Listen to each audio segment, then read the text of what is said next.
Welcome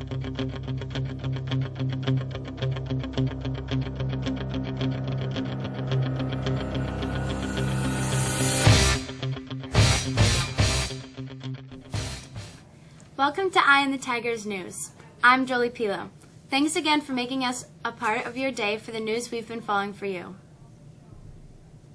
North Korean leader Kim Jong-un lobbed a string of insults at President Donald Trump on Friday, calling him a mentally deranged U.S. dotard and hinting at frightening new weapons tests.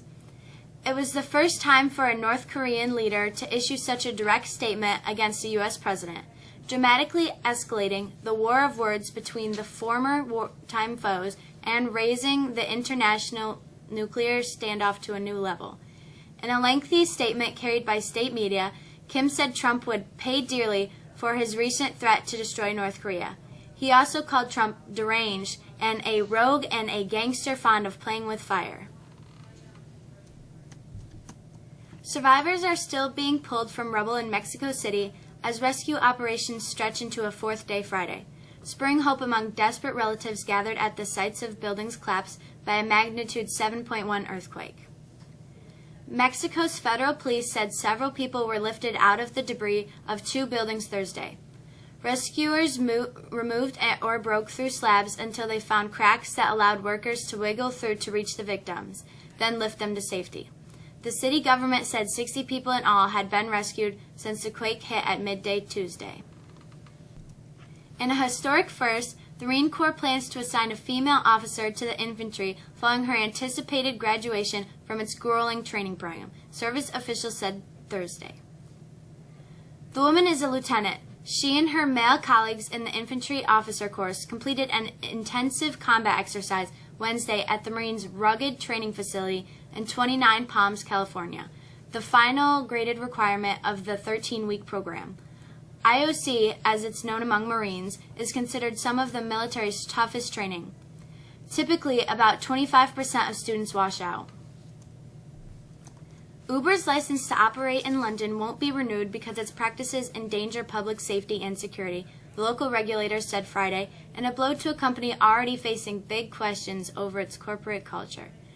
Transport for London says the company, whose app is used by 3.5 million passengers and 40,000 drivers in London, isn't fit and proper to hold a license to operate a private hire vehicle service. Uber and ride-sharing competitor Lyft were just given the green light to operate in New York a few months ago.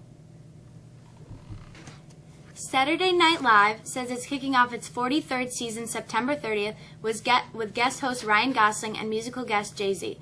For Gosling's encore host appearance, he'll be on hand to promote his new film, Blade Runner 2049.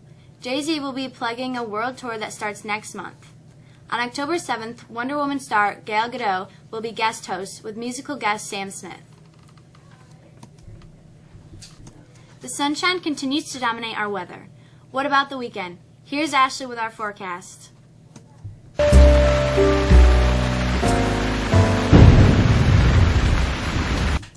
high pressure that has dominated our weather for more than a week will continue to do so for at least the next few days, as early as fog burns off quickly, as the sun quickly boosts our temperatures well above normal. Again, we'll see highs in the low 80s today and again tomorrow with clear skies. On Sunday, temps will rise even further. We'll come just a couple of degrees short of the record for this time of year, which is 90 degrees. And on Monday, we could break that record with highs expected to be 89. The heat and the humidity stick around for Tuesday, and now we're seeing data that indicates next Wednesday will also be in the upper 80s before a system arrives and kicks us back into the low 70s, where we normally are for the first week of autumn. So summer is here to stay, at least for now. Have a great weekend. I'm Ashley. Week 3 of the NFL season began last night. Here's Matt with a look at Sunday's schedule.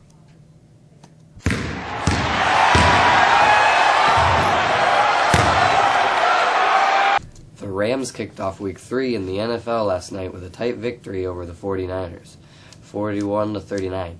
Miami will visit the winless Jets while the winless Giants travel to Philadelphia for a key NFC division game. Closer to home with 2-0, Broncos visit the 1-1 Bills. The 2-1 Syracuse Orange will take on number 25 LSU, also 2-1 in Death Valley on Saturday at 7 p.m. The Orange, coming off a 41-17 win over Central Michigan, will look to upset the Tigers, who fell to Mississippi 37-7 in Week 3. The game is on ESPN2. Mexico girls soccer added another victory to the win column when it beat APW. Ashton Areola had 3 goals, while Melissa Murray was in goal for a clean sheet. Last night, the girls' varsity swimming and diving team dropped a tough meet to CNS, 94-85. Carolyn Zedak and Sydney Lawton both had first-place finishes, while Jessie Faulkner, Alexa Von Holtz, and Retha Von Holtz chipped in second-place honors. On Saturday, the Tigers head north to win the ultra-competitive Watertown Invitational meet. And finally, the football team is back in action when it hosts a speedy VVS team. The game is at Fulton High School and kicks off at 2 p.m. Picture Day is Monday. Any students who need a portrait packet form, they are on the counter in the main office. Administrators are reminding students that need to have their picture taken. The informational meeting for National Honor Society is Thursday, October 5th at 2:15 in room 103. Students with questions should see Mr. Deckman.